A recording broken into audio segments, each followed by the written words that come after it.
Welcome, welcome, my dear viewers. I'm so glad you've joined me. Wherever you are, I hope peace surrounds you, love fills your hearts, and light guides your path. I'm James, your storyteller, and it's a true joy to have you here today. Before we step into the tale I prepared, allow me a brief moment for a small but heartfelt blessing. May your hearts know laughter, your minds find stillness, and your days overflow with quiet miracles. I hope this story touches you in the way it touched me when I first wrote it. Please, I ask you, stay with me until the end of this tale. Trust that the journey will be worth your time.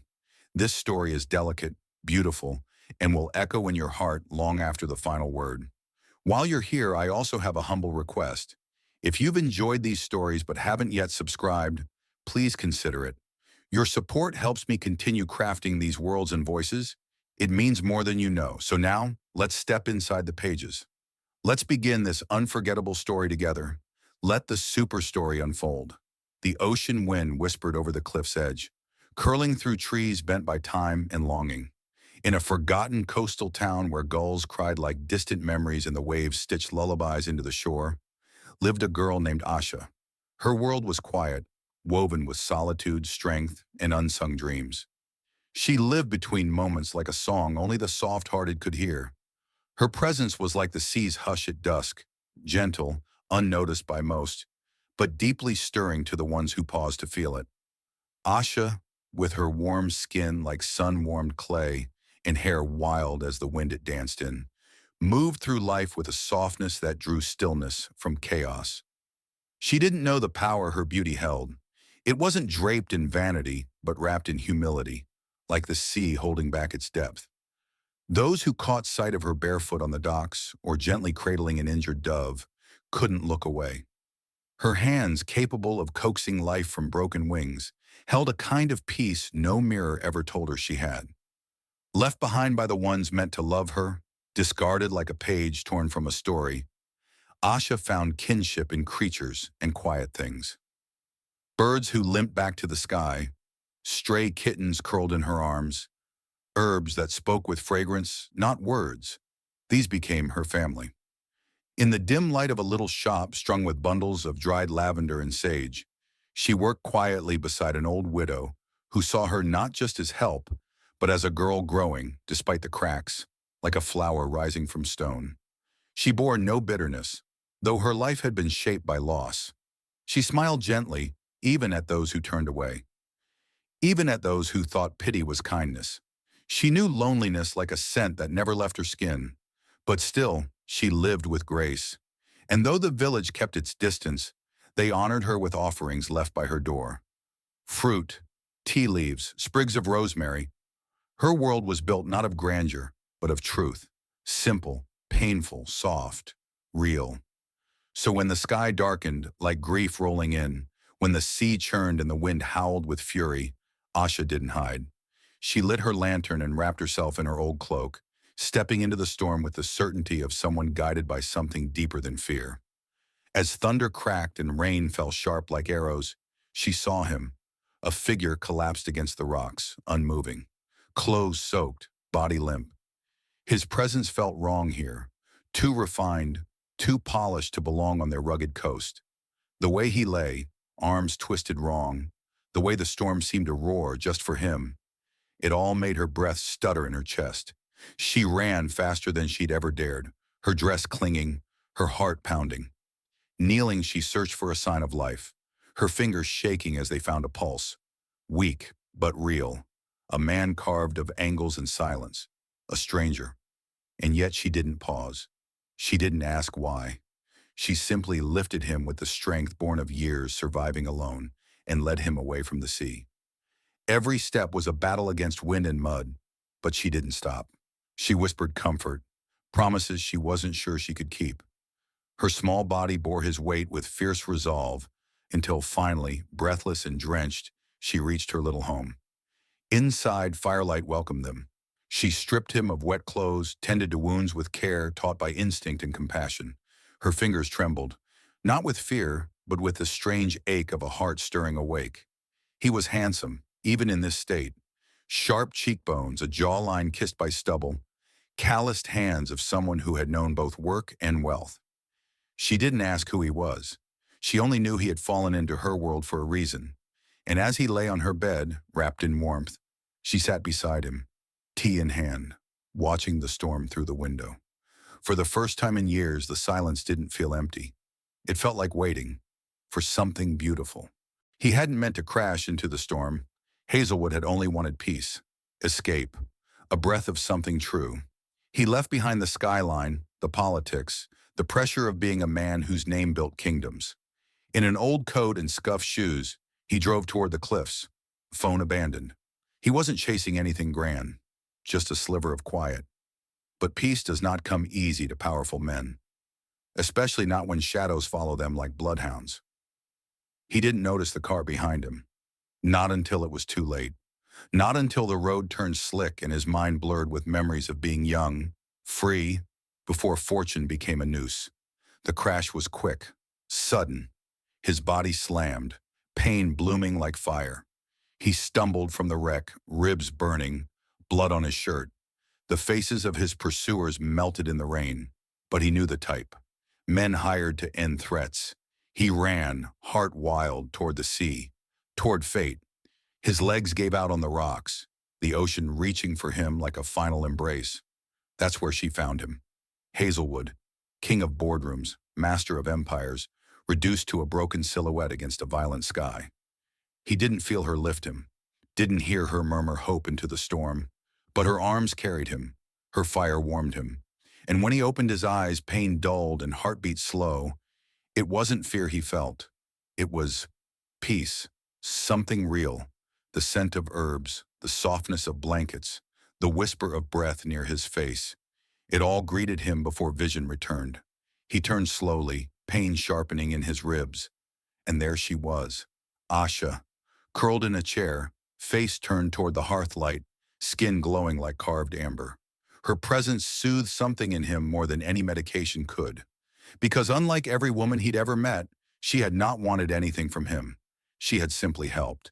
In his half-sleep, he saw her moving quietly, humming, mixing herbs, checking his forehead with a cloth that smelled of rosemary. She didn't ask who he was. She just stayed. And when he finally found his voice, rasped a hoarse thank you, her smile undid him. Small, sincere, beautiful. And suddenly he knew the storm hadn't broken him. It had delivered him to something rare. And though the fire between them had only just been lit, it burned quiet and deep, waiting. Hazelwood's eyes fluttered open, breath slow and shallow. Pain rippled through him, but so did something new, warmth. He didn't know where he was, not fully, but he knew it felt safe. The storm had passed, but its echo lingered.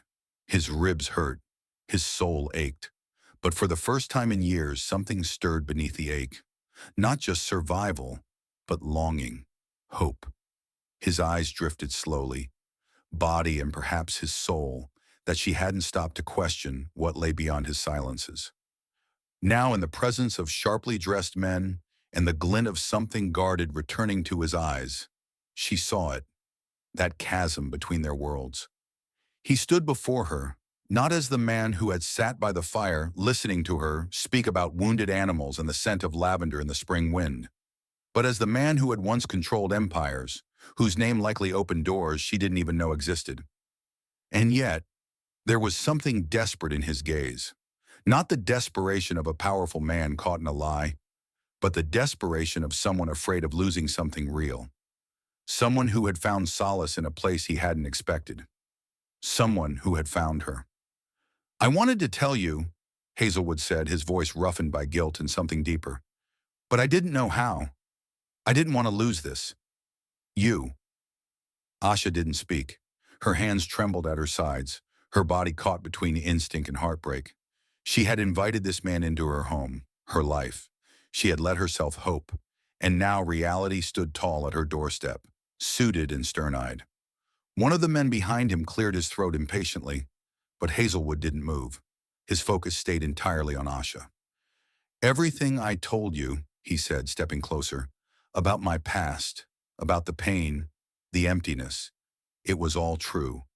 I just didn't tell you who I was, because I was afraid it would ruin what we had."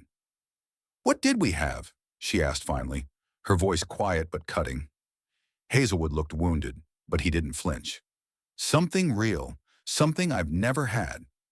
She wanted to believe him. God, she wanted to believe him. But her heart was cracking open, and trust wasn't something easily rebuilt once splintered. I need time, she said, stepping back. Her breath was shallow, her voice strained. I need time to understand if the man I let into my life was real or just another mask. Hazelwood nodded, eyes brimming with unspoken words. He didn't argue, didn't beg. He simply whispered, I'll wait. And with that, he turned back to the men waiting for him, the air around him changing, hardening. He walked out of the cottage like a man walking back into battle. But his heart, Asha knew, hadn't left with him.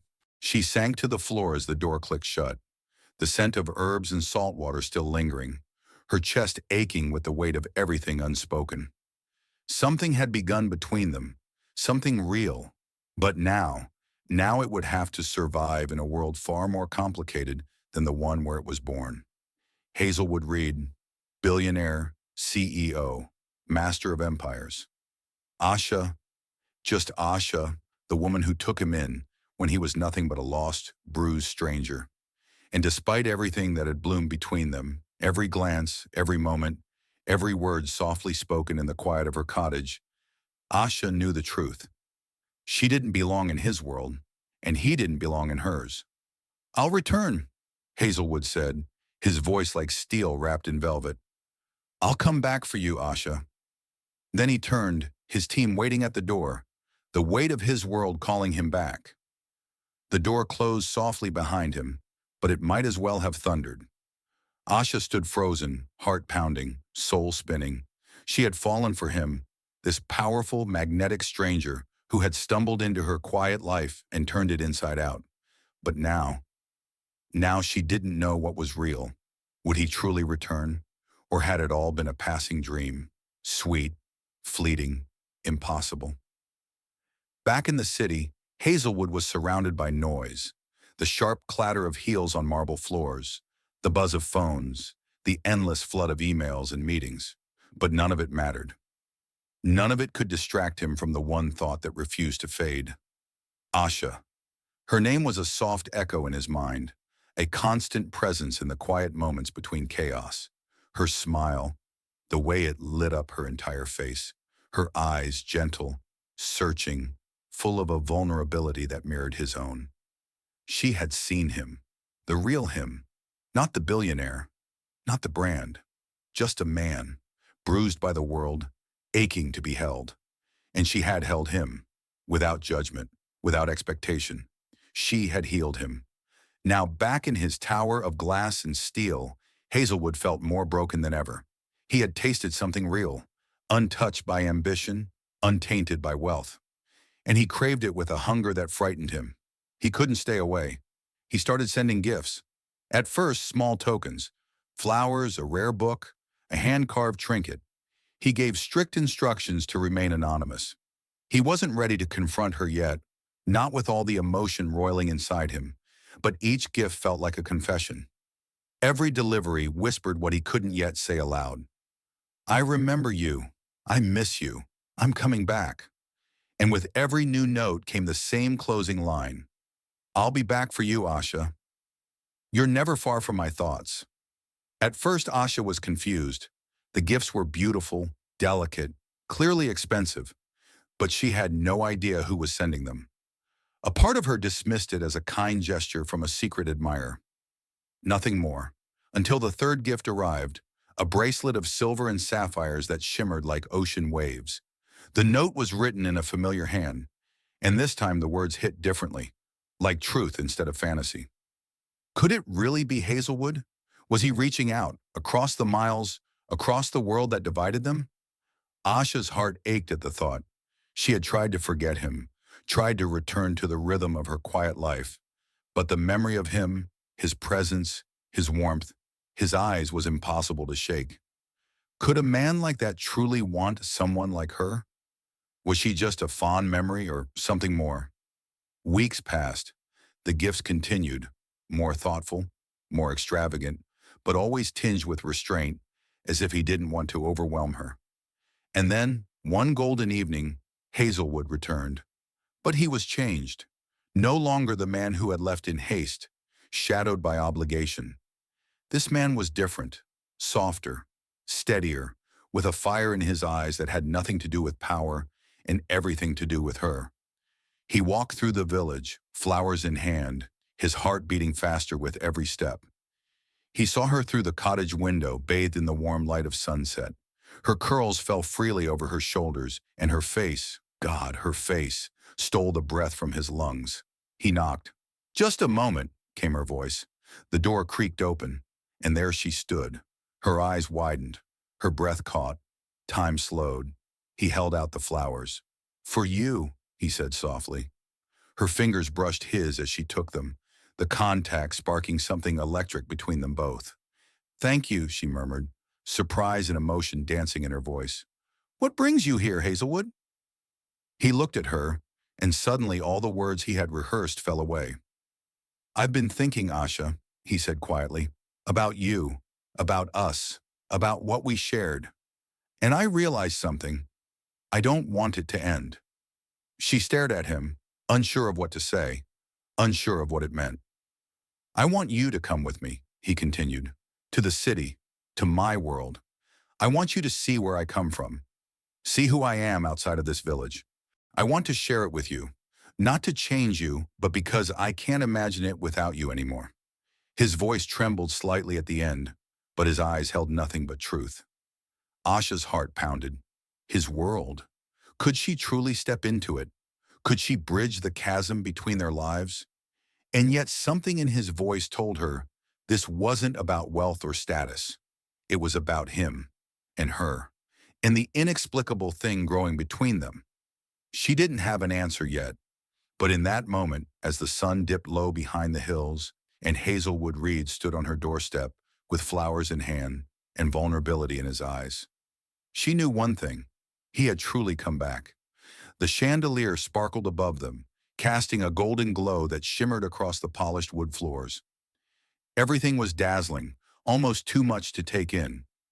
Asha's breath caught in her throat as her eyes roamed the space, the grand staircase spiraling upward like something out of a dream, the walls lined with art too exquisite to fully comprehend. It was beautiful, yes, but it felt like stepping into another world, one she wasn't sure she belonged in. Hazelwood watched her quietly, his expression softening with something tender, knowing. He could see it all, the awe in her eyes, the slight tension in her shoulders. She was trying to absorb it, trying to make sense of a space so far removed from her own life. But he didn't offer explanations or empty reassurances. He simply smiled, warm and steady, anchoring her amidst the overwhelming grandeur. "Take your time," he said gently, his voice smooth, grounding. "There's no rush. I'm not going anywhere." The words were simple, but they wrapped around her like a comfort she hadn't realized she needed. In a place full of luxury and splendor, it was his sincerity that reached her. It was him who made her feel, if only for a moment, that maybe she did belong here. Later, as twilight deepened, he led her onto a balcony overlooking the gardens. Below, the hedges curved in perfect symmetry, while beyond the estate, the city glimmered in the distance. The wind played softly with her hair, and the trees rustled gently beneath the night sky scattered with stars like diamonds across black velvet. They stood in silence, the cool air brushing against them, and still she felt warm. There was a current humming between them, unspoken, undeniable. She could feel him beside her, his energy, his quiet pull. It wasn't uncomfortable. It was magnetic. Hazelwood shifted, his gaze never straying from hers. His eyes, dark and searching, tried to read the emotions she couldn't put into words. She had opened up so much to him, yet there were still parts of her he hadn't reached, pieces she was too afraid to share. "Asha," he said softly, his voice intimate like a secret, "I know this is a lot. I know this world isn't yours, but I want you to know you're safe here. You don't have to pretend. You don't have to hide." The quiet conviction in his words lodged deep in her chest. She wanted to believe him. She wanted to lean into the warmth he offered. But her old fears stirred, the walls she had spent years building rising instinctively. "I know I'm not like the women you're used to," she said, barely above a whisper. Her voice trembled with the truth of it. "I'm not one of them." Hazelwood reached out, his hand gently resting on her shoulder, his touch firm but gentle. "You don't have to be," he said, emotion thick in his voice. "Asha, you are more than enough, more than I ever expected." The words struck something inside her, something fragile. His fingers trailed slowly down her arm, and she didn't flinch or pull away.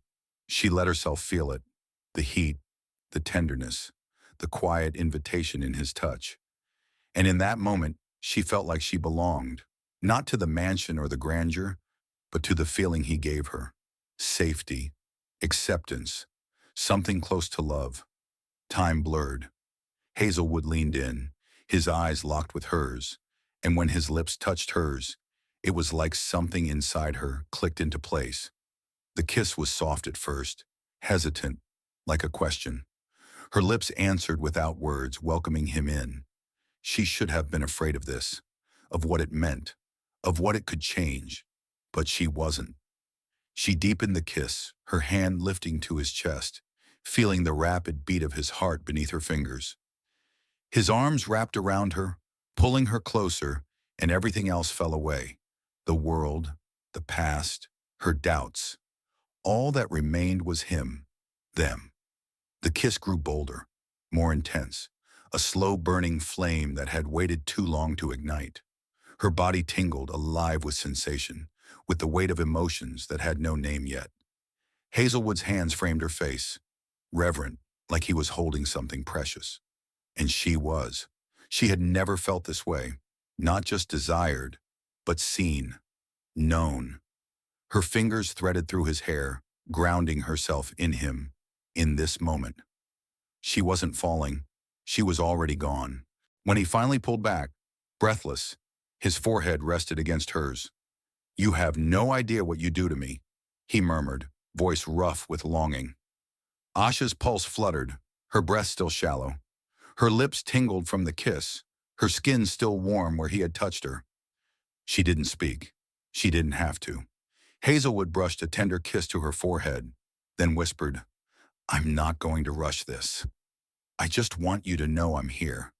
His words wrapped around her like a promise.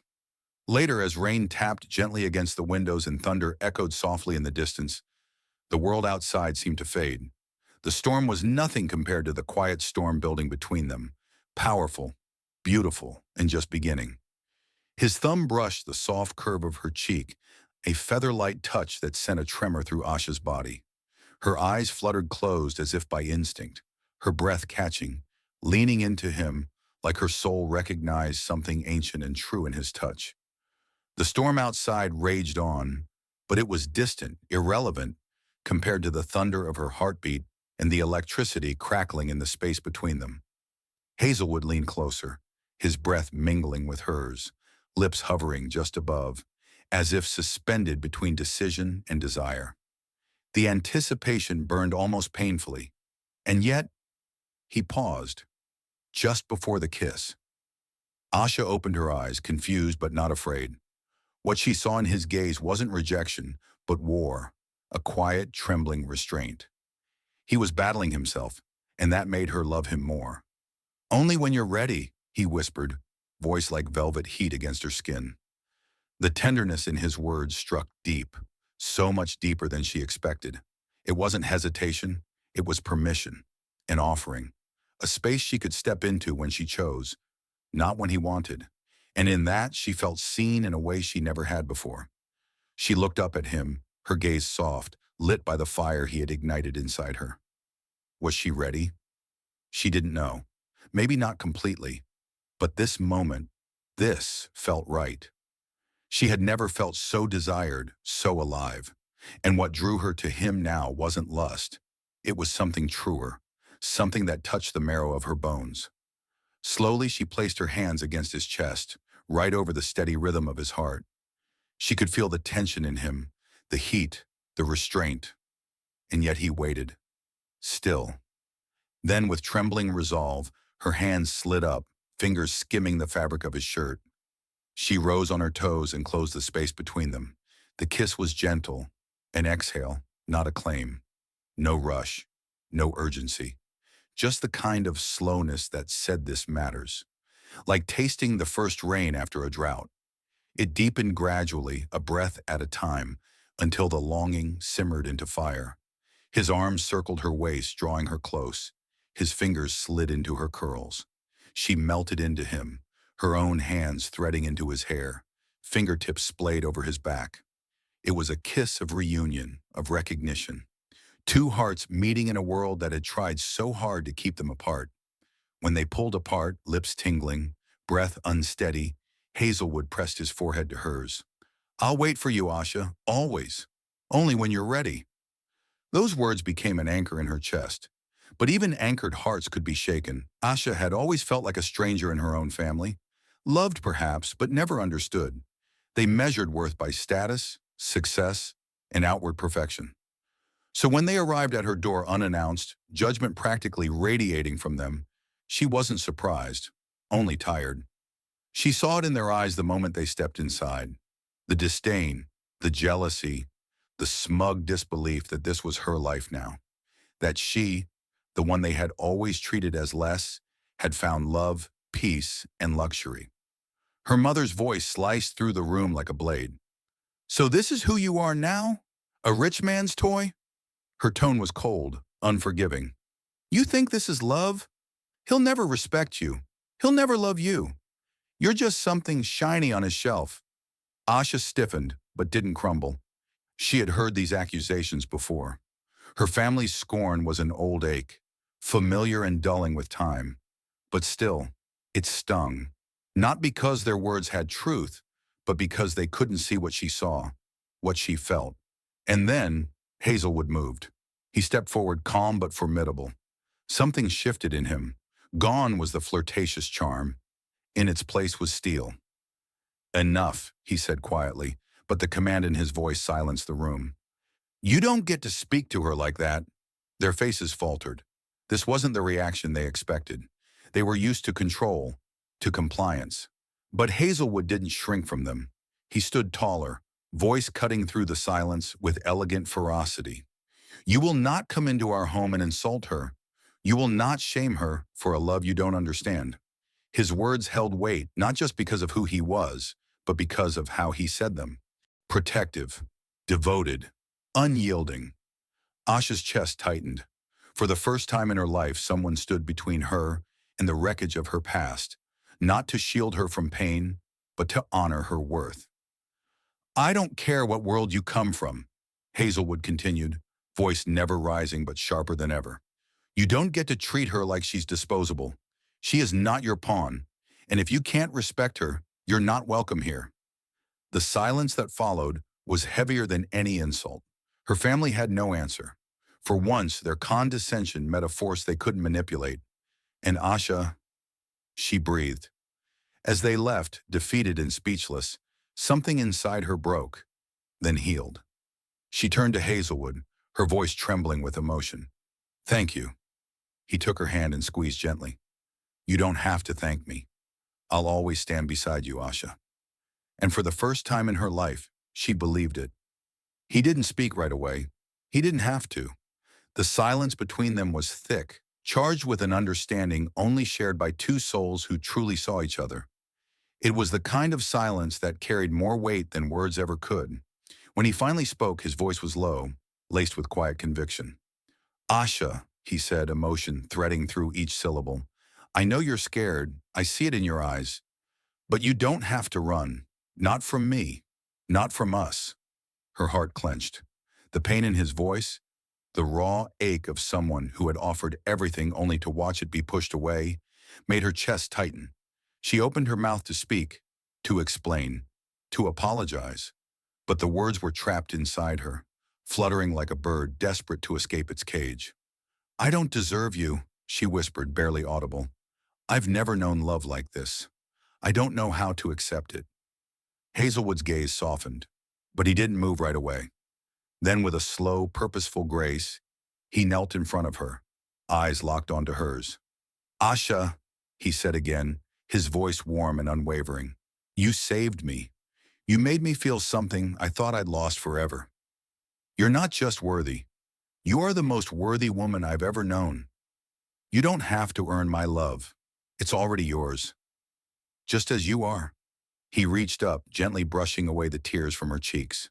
His touch was feather-light, reverent, and in his eyes Asha saw no judgment, only love.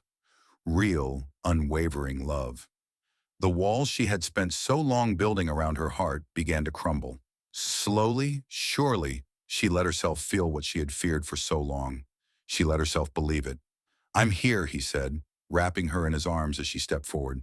"I'm not going anywhere. Not now. Not ever." And in his embrace she let go. Of the fear, of the doubt, of every whispered lie that told her she was unworthy. Outside, the trees rustled softly, the moonlight casting silver halos over the cottage. The same cottage where their story had hesitantly begun. But tonight, under its sacred glow, it felt as though time had slowed just for them. The night shimmered with a quiet magic, drawing them closer, binding their hearts in ways that neither pain nor time could ever undo. Asha stood before him, her vulnerability glowing with newfound strength. The fear that once lived in her bones was replaced by a need so deep, so consuming, it left her trembling. Not from fear, but anticipation. Hazelwood approached her with reverence, his fingers tracing the edge of her jaw as if memorizing her. His gaze never wavered, burning with a hunger that mirrored the flame in her chest. She gasped softly as he touched her, each movement worshipful, as though he considered her a sacred offering. Slowly, with gentle hands, he undressed her. Not just removing fabric, but stripping away years of doubt and pain. And she let him. With every button undone, every brush of his fingers, she let go. Of the past, of the shame, of everything that had made her feel small. He kissed her as if breathing her in. First with restraint, then deeper, desperate.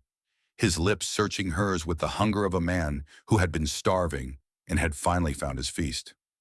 Asha met him with equal fire, her hands trembling as she pushed his shirt from his shoulders, her palms gliding over the strength of his chest.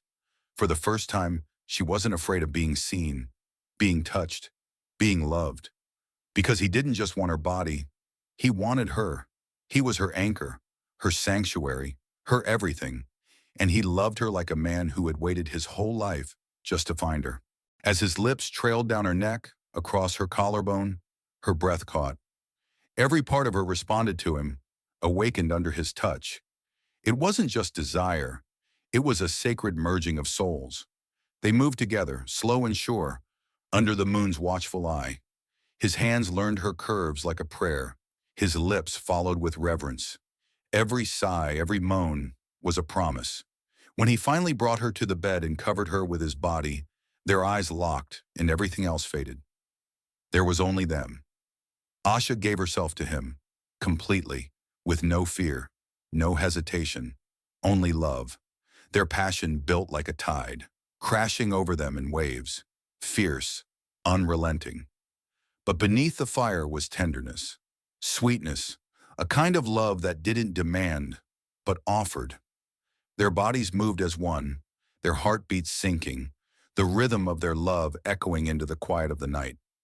She was no longer the woman hiding in the shadows, and he was no longer the man afraid of love. They were light and flame, soul and skin, and as they clung to each other, everything else vanished. In the afterglow, they held one another. No words, just hearts that had found home.